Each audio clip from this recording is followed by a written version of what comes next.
আর এই নতুন জেলা সভাপতিদের নাম ঘোষণার পরই ছবিটা কি দেখা গেল? বসিরহাটে যেমন ক্ষোভের ছবি দেখা গেল, আর গতকাল বিক্ষোভের পর আজ দুর্নীতির নামে পোস্টার পড়লো। সেই পোস্টারের ছবি আপনাদের সামনে রেখেছি। গতকাল বিক্ষোভের পর দুর্নীতির অভিযোগে পোস্টার, নতুন বিজেপি জেলা সভাপতির বিরুদ্ধে সেই পোস্টার দেখা গেল বাদুরিয়া বিজেপি পার্টি অফিসে। তাপস ঘোষকে সরিয়ে নতুন জেলা সভাপতি সুকল্যাণ বৈদ্য। বসিরহাট সাংগঠনিক জেলার নতুন বিজেপি সভাপতিকে নিয়ে ক্ষোভ একেবারে প্রকাশ্যে।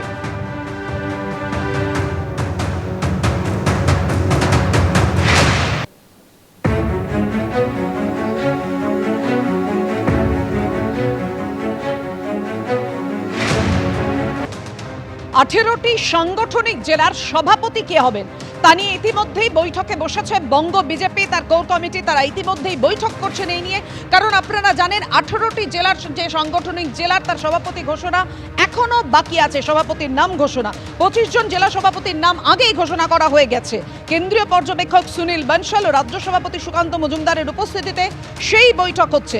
বিজেপির পরবর্তী রাজ্য সভাপতি কে, বঙ্গ বিজেপির কোর কমিটির বৈঠকে কি তা নিয়েও আলোচনা হবে? তুঙ্গে জল্পনা। বৈঠকে শামিল অমিত মালব্য, লকেট চট্টোপাধ্যায়, জগন্নাথ চট্টোপাধ্যায়, অমিতাভ চক্রবর্তীরা।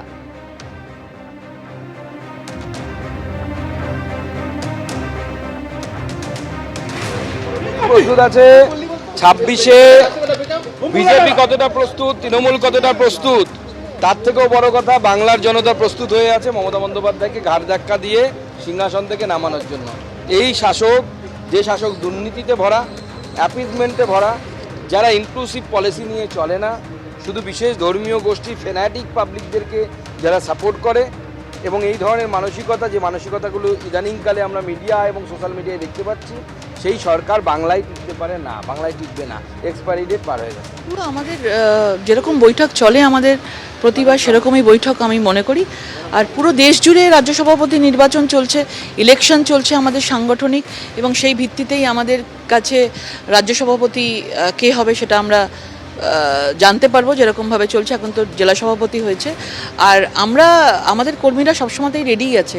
আমরা এখনও ক্ষমতায় আসিনি, সুতরাং 2015 থেকে যদি লাস্ট 10 বছর আমরা দেখি, আমরা একের পর এক ইলেকশন যখন লড়ছি তখন পুরো 100% দিয়েই লড়ি, এবং যেদিন আমরা ক্ষমতায় এসে যাব তখন আমরা বলবো আমরা নতুন কিছুর জন্য তৈরি হচ্ছি। আর বিজেপির এই যে কোর কমিটির বৈঠক, তাকে কটাক্ষ করেছেন ফেরাদ হাকিম। বলছেন উগ্রবাদীদের নিয়ে একটা দল, তার আবার বৈঠক। দেখুন, সংগঠন, তাদের আবার বৈঠক, টিভিতে দেখা ইটিং অ্যান্ড সিটিং, এর আবার বৈঠক।